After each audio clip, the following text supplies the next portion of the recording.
भ्रमणध्वनि शाप या वरदान।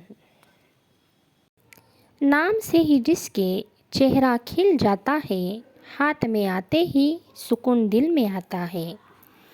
पहचाना आपने? हाँ, ज़रूर पहचान लिया होगा। भ्रमणध्वनि, जिसे हम मोबाइल कहते हैं। भ्रमणध्वनि जो दुनिया के हर बड़े बूढ़े और बच्चे तक के मन की धड़कन बन चुका है। पुराने ज़माने में संदेश पहुंचाने के लिए कई दिन लग जाते थे, लेकिन आज भ्रमणध्वनि की खोज से हमारा जीवन और भी सुखद और गतिमान बन चुका है। हमारा संदेश कुछ सेकंडों में दूसरे तक, चाहे वह कितनी दूरी पर हो, पहुंच सकते हैं। ये चमत्कार है भ्रमणध्वनि का। आज भ्रमणध्वनि का उपयोग हर क्षेत्र के लोग करते हैं।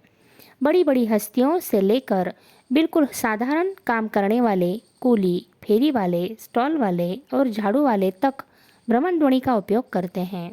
घर में काम करने वाली काम वाली भी मालकिन को रोब के साथ न आने की खबर कर देती है।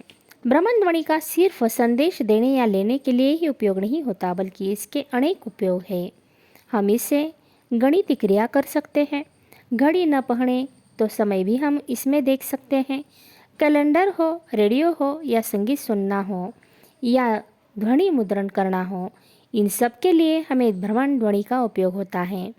किसी कार्यक्रम के अवसर पर हमें फ़ोटो निकालना हो तो बड़ा सा कैमरा हमें लटका कर जाना नहीं पड़ता, तो जेब या पर्स से भ्रमणध्वनि से सुंदर फोटो भी खींच सकते हैं। किसी से आपको कुछ है कहना, किसी से आपको कुछ है कहना, इसके लिए कहीं नहीं जाना, इसके लिए कहीं नहीं जाना, सिर्फ भ्रमणध्वनि कान से लगाना, अनेक जानकारियों का खजाना खुलेगा खजाना। भ्रमणध्वनि सच हमें भगवान से मिला हुआ वरदान है, ऐसा कहने में कोई हर्ज नहीं है। आज हर क्षेत्र के लिए यह उपयोगी साधन बन चुका है। खेत में खड़े रहकर भी किसान खेती तज्ञों से अनाज की फसलों की, ज़मीन के प्रकार की, खेती के लिए आवश्यक औजारों की और खाद की जानकारियाँ प्राप्त कर सकता है। किसान की अपनी मनपसंद चीज़ों की खरीदारी भी भ्रमणध्वनि से कर सकते हैं। आज तक हम कैमरे से दूसरों की तस्वीर भी निकाल सकते थे, लेकिन आजकल हम हमारी खुद की तस्वीर भी सेल्फी द्वारा निकाल सकते हैं। जैसी सुविधा से हम बिछड़े हुए मित्रों को भी फिर से मिल सकते हैं।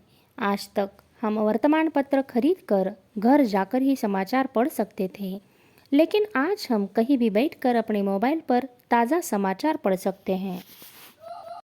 किसी स्थान पर जाते जाते थक जाते थे पैर, किसी स्थान पर जाते जाते थक जाते थे पैर, अब घर में बैठे कर सकते हम कहीं की भी सैर, हम कहीं की भी सैर।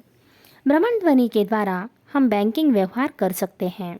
व्हाट्सएप द्वारा मनुष्य आधुनिक जानकारियाँ तथा ताज़ी घटनाओं को तुरंत कई क्षण में ही प्राप्त कर सकता है।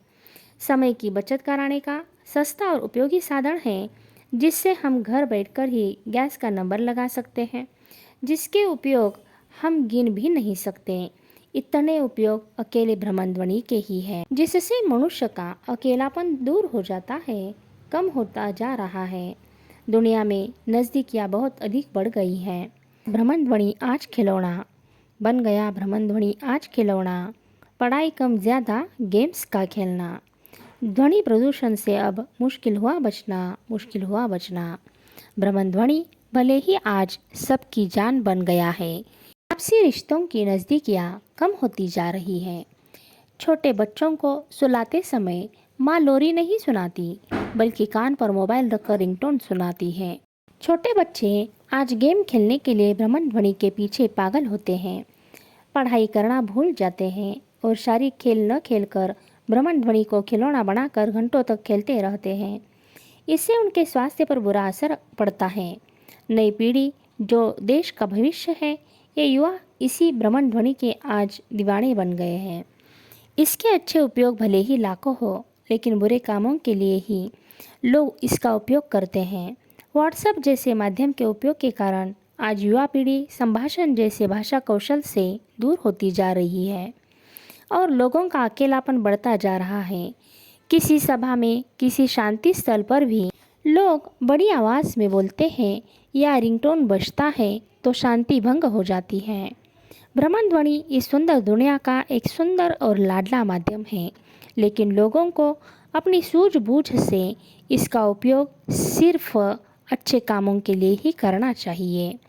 सोच समझ कर करें अगर भ्रमण ध्वनि का इस्तेमाल, सोच समझ कर करें अगर भ्रमण ध्वनि का इस्तेमाल, प्रगति के पथ पर भ्रमण ध्वनि कर देगा कमाल, कर देगा कमाल।